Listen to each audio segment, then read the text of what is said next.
ನೂತನ ಸರ್ಕಾರದ ಸಚಿವ ಸಂಪುಟ ರಚನೆ ಸರ್ಕಸ್ ಜೋರಾಗಿಯೇ ನಡೀತಾ ಇದೆ. ಲಿಂಗಾಯತ ಹಾಗೂ ಪಂಚಮಸಾಲಿ ಸಮುದಾಯ ಇದೀಗ ಅಲರ್ಟ್ ಆಗಿದೆ.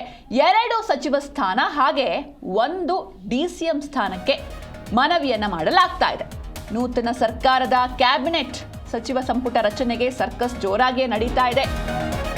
ಲಿಂಗಾಯತ ಹಾಗೂ ಪಂಚಮಸಾಲಿ ಸಮುದಾಯ ಅಲರ್ಟ್ ಆಗಿದೆ. 2 ಸಚಿವ ಸ್ಥಾನ ಬೇಕು ನಮಗೆ, ಹಾಗೆ 1 ಡಿಸಿಎಂ ಸ್ಥಾನ ಕೂಡ ಬೇಕು ನಮ್ಮ ಸಮುದಾಯಕ್ಕೆ ಎನ್ನುವಂತ ಆಗ್ರಹ ಕೇಳಿ ಬರ್ತಾ ಇದೆ.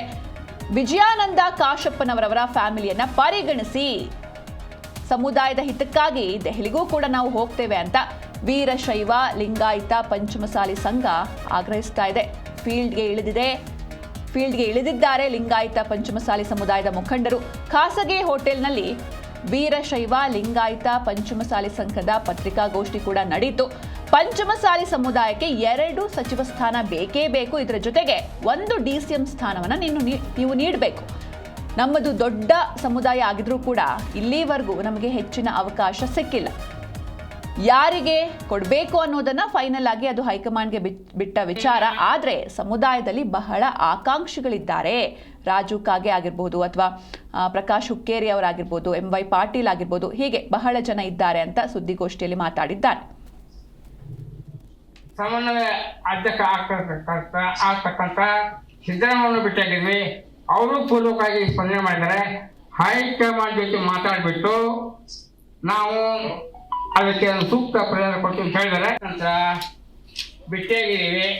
ನಿನ್ನೆ ಡಿಸಿಎಂ ಈಗಿನ ಭಾವಿ ಮುಖ್ಯಮಂತ್ರಿ DK ಶಿವಕುಮಾರ್ ಅವರು ಬಹಳ ಸ್ಪಂದನೆ ಮಾಡಿದ್ದಾರೆ. ರಾತ್ರಿ ಸಮನ್ವಯ ಅಧ್ಯಕ್ಷ ಆಗ್ತಕ್ಕಂಥ ಸಿದ್ದರಾಮಯ್ಯ ಭೇಟಿಯಾಗಿದ್ವಿ. ಅವರು ಪೂರ್ವಕವಾಗಿ ಸ್ಪಂದನೆ ಮಾಡಿದ್ದಾರೆ. ಹೈಕಮಾಂಡ್ ಜೊತೆ ಮಾತಾಡಿಬಿಟ್ಟು ನಾವು ಅದಕ್ಕೆ ಸೂಕ್ತ ಪರಿಹಾರ ಕೊಟ್ಟು ಅಂತ ಹೇಳಿದ್ದಾರೆ ಅಂತ ಭೇಟಿಯಾಗಿದ್ದೀವಿ. ನಿನ್ನೆ ಡಿಸಿಎಂ ಈಗಿನ ಭಾವಿ ಮುಖ್ಯಮಂತ್ರಿ DK ಶಿವಕುಮಾರ್ ಅವರು ಬಹಳ ಸ್ಪಂದನೆ ಮಾಡಿದ್ದಾರೆ. ರಾತ್ರಿ ಸಮನ್ವಯ ಅಧ್ಯಕ್ಷ ಆಗ್ತಕ್ಕಂಥ ಸಿದ್ದರಾಮಯ್ಯ ಭೇಟಿಯಾಗಿದ್ವಿ. ಅವರು ಪೂರ್ವಕವಾಗಿ ಸ್ಪಂದನೆ ಮಾಡಿದ್ದಾರೆ. ಹೈಕಮಾಂಡ್ ಜೊತೆ ಮಾತಾಡಿಬಿಟ್ಟು ನಾವು ಅದಕ್ಕೆ ಸೂಕ್ತ ಪರಿಹಾರ ಕೊಟ್ಟು ಅಂತ ಹೇಳಿದ್ದಾರೆ ಅಂತ ಭೇಟಿಯಾಗಿದ್ದೀವಿ. ನಿನ್ನೆ ಡಿಸಿಎಂ ಈಗಿನ ಭಾವಿ ಮುಖ್ಯಮಂತ್ರಿ DK ಶಿವಕುಮಾರ್ ಅವರು ಬಹಳ ಸ್ಪಂದನೆ ಮಾಡಿದ್ದಾರೆ. ರಾತ್ರಿ ಸಮನ್ವಯ ಅಧ್ಯಕ್ಷ ಆಗ್ತಕ್ಕಂಥ ಸಿದ್ದರಾಮಯ್ಯ ಭೇಟಿಯಾಗಿದ್ವಿ. ಅವರು ಪೂರ್ವಕವಾಗಿ ಸ್ಪಂದನೆ ಮಾಡಿದ್ದಾರೆ. ಹೈಕಮಾಂಡ್ ಜೊತೆ ಮಾತಾಡಿಬಿಟ್ಟು ನಾವು ಅದಕ್ಕೆ ಸೂಕ್ತ ಪರಿಹಾರ ಕೊಟ್ಟು ಅಂತ ಹೇಳಿದ್ದಾರೆ ಅಂತ ಭೇಟಿಯಾಗಿದ್ದೀವಿ.